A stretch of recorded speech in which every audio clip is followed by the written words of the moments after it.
Closing paperwork had been sitting on my kitchen counter for 11 days before I finally let myself believe it was real.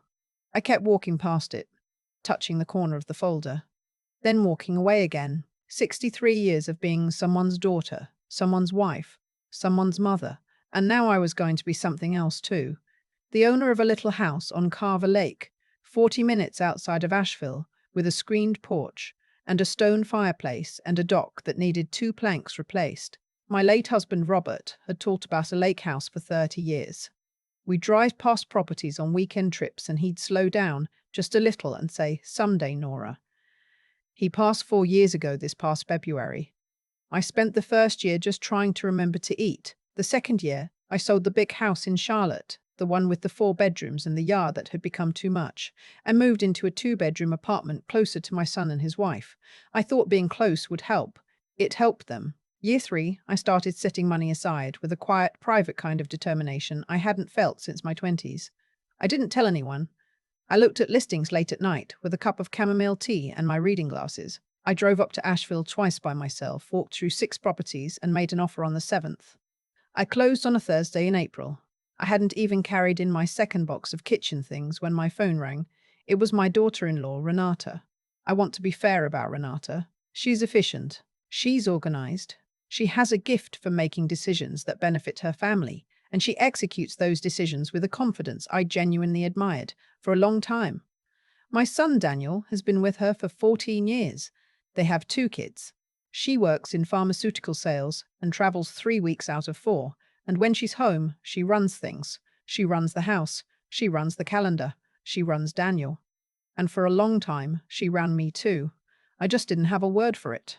"Oh, you found something," she said when I told her about the lake house. Not congratulations. Not, "That's wonderful, Nora." Just, "Huh, how many bedrooms?" 3, I told her, plus a sleeping loft above the living room. "So it sleeps, what, 8, 9? I said I wasn't sure yet. I was still figuring out the furniture situation. She said, in that way she has. The way that means she's already doing math you're not aware of. That was 3 weeks before closing. I didn't think much of it. The morning I got the keys, I drove up alone. I stopped at the produce stand on Route 74 and bought tomatoes and peaches and a small jar of local honey. I made myself a sandwich, standing at the kitchen counter. My kitchen counter, and ate it, looking out at the water. A heron landed on the dock, just stood there, completely still, for almost 4 minutes. I counted.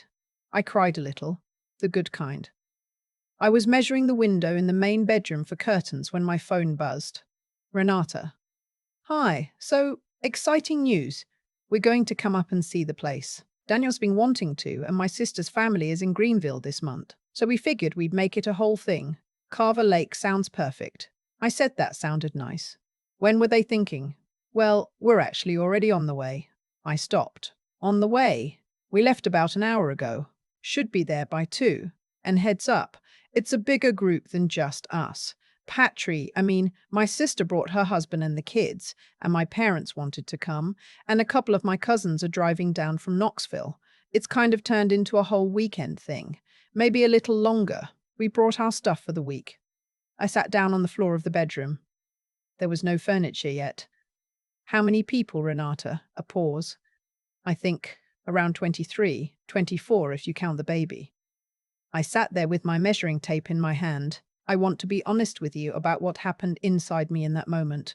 There was panic, yes. There was that familiar, sickening lurch of the floor dropping out.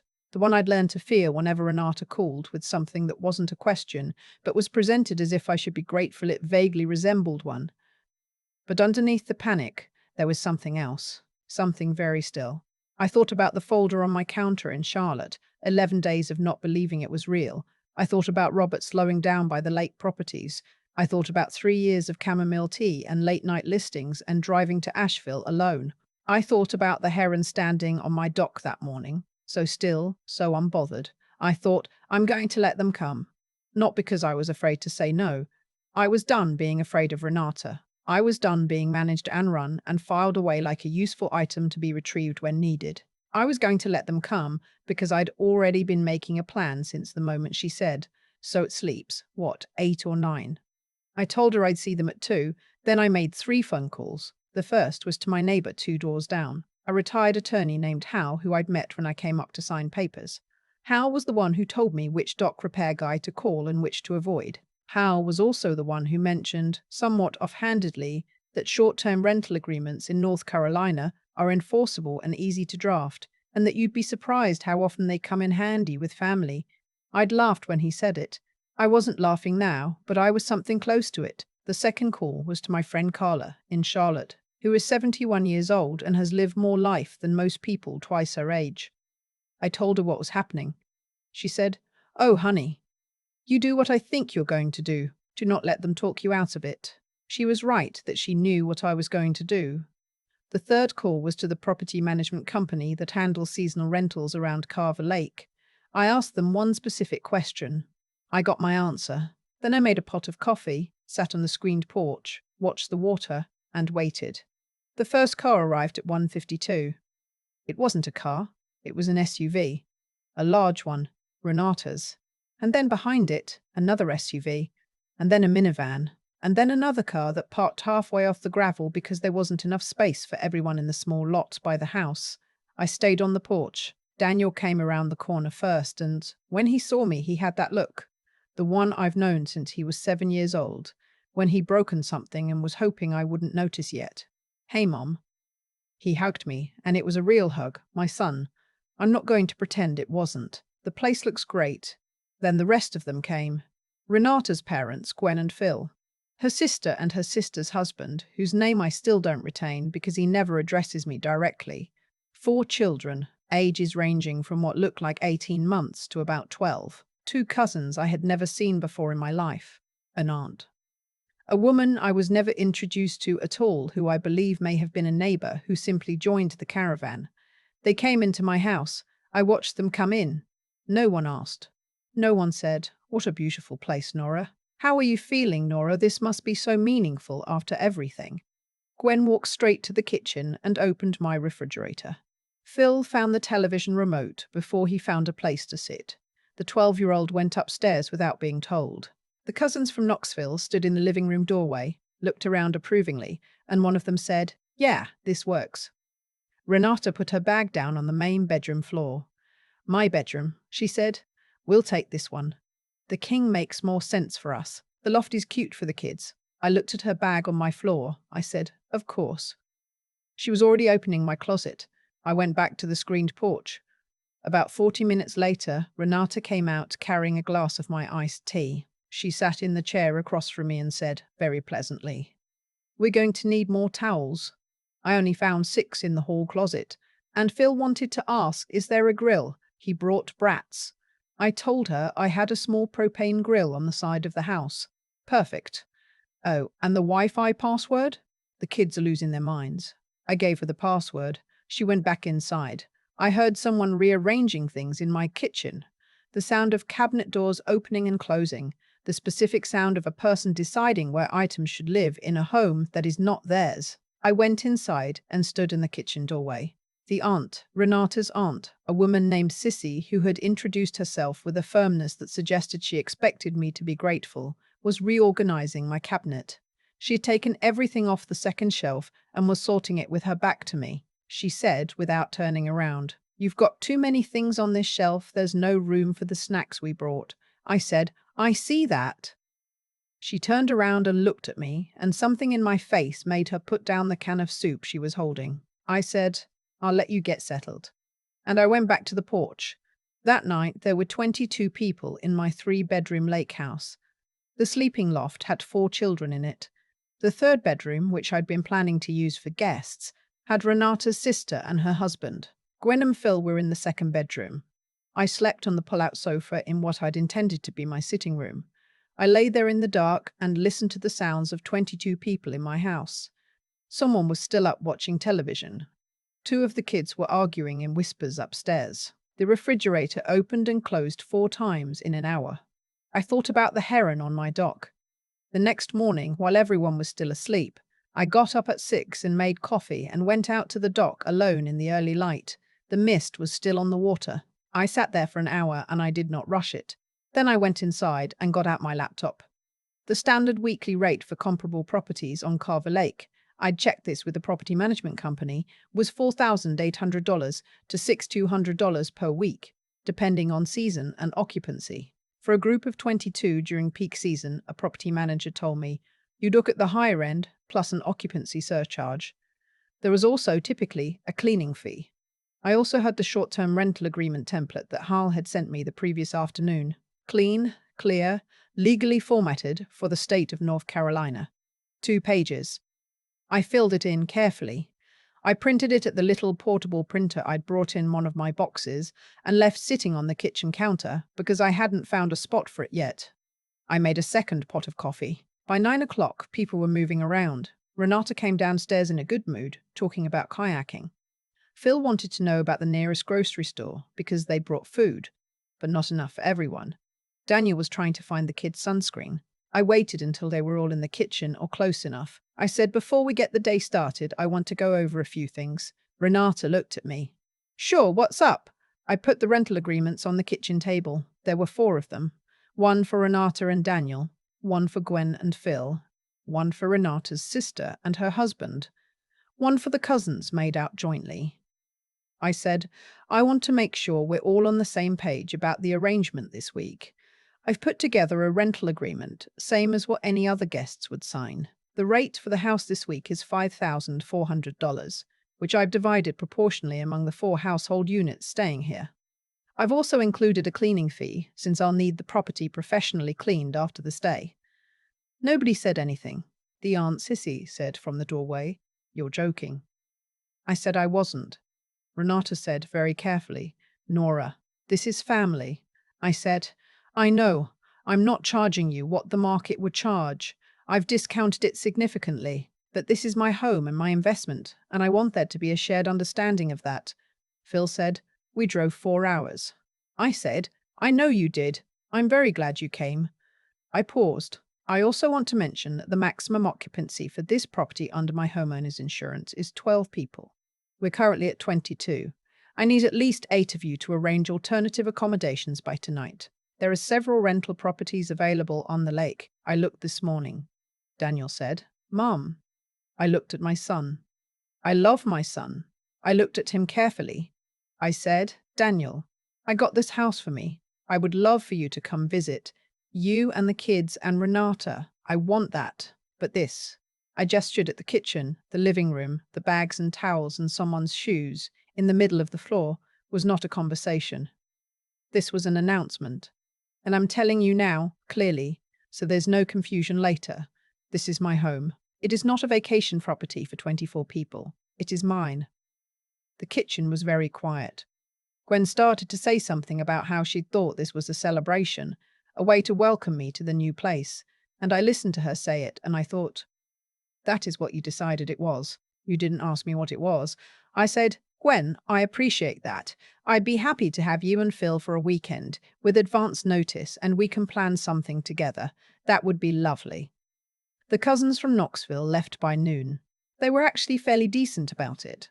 One of them shook my hand and said, genuinely, fair enough.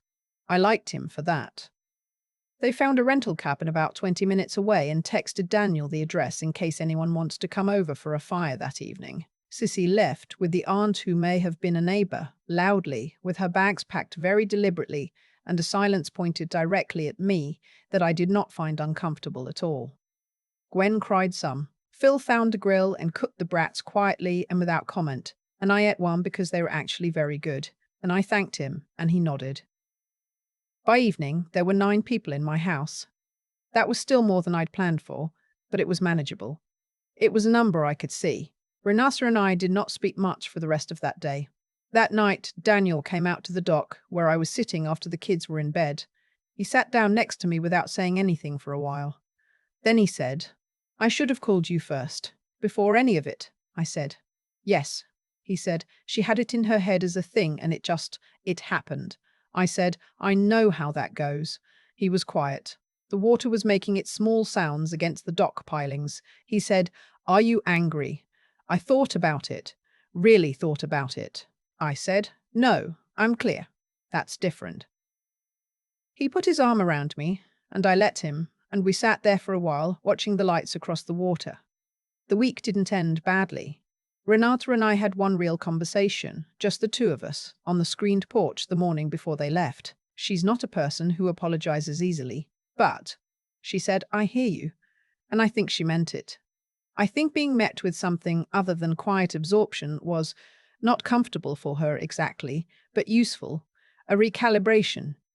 I told her she was welcome here. I meant that too.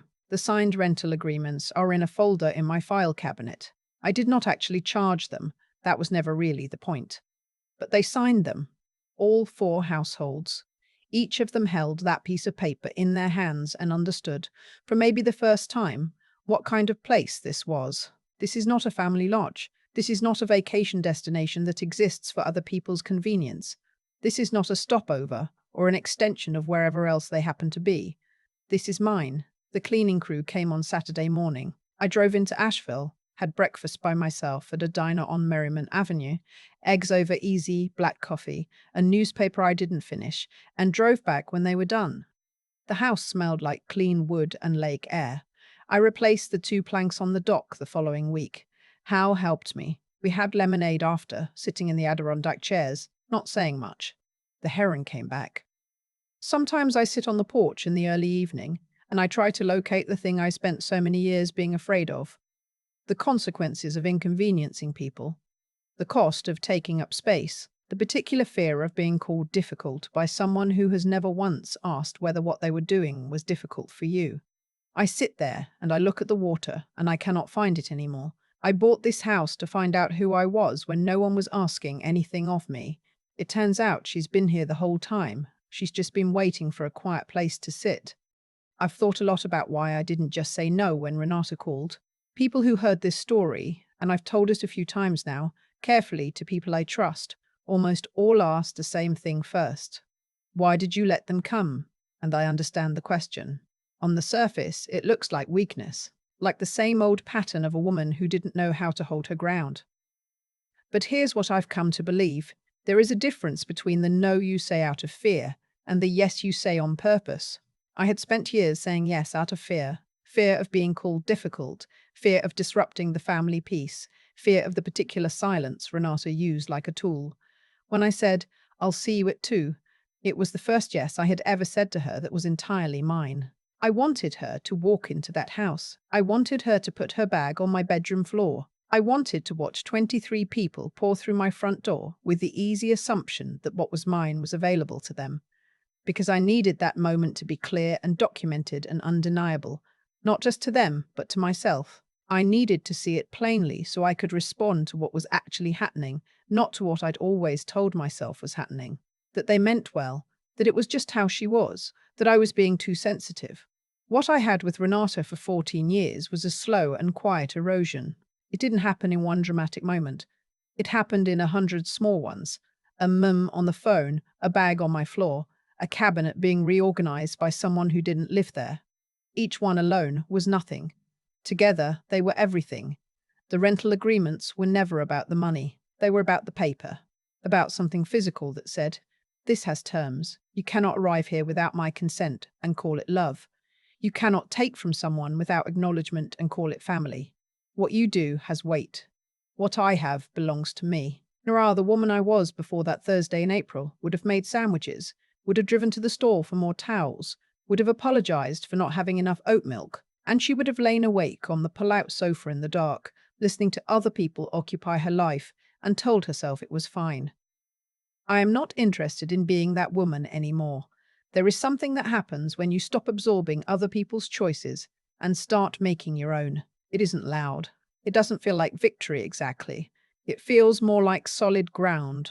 The kind you forgot existed because you'd been standing on sand for so long you'd stopped noticing the instability. Daniel and I are closer now than we've been in years. He comes up to the lake with the kids. Just them. And we sit on the dock and talk like we used to. Renata and I are not warm, but we are honest. And I've decided that's worth more than warmth built on pretending. The heron comes back most mornings. I've stopped trying to figure out if it's the same one. I just let it be there, and I sit with my coffee. And the lake does what lakes do. It holds the light and gives nothing away and asks nothing of me at all. That's enough. That has always been enough. I just needed a quiet place to finally find it out.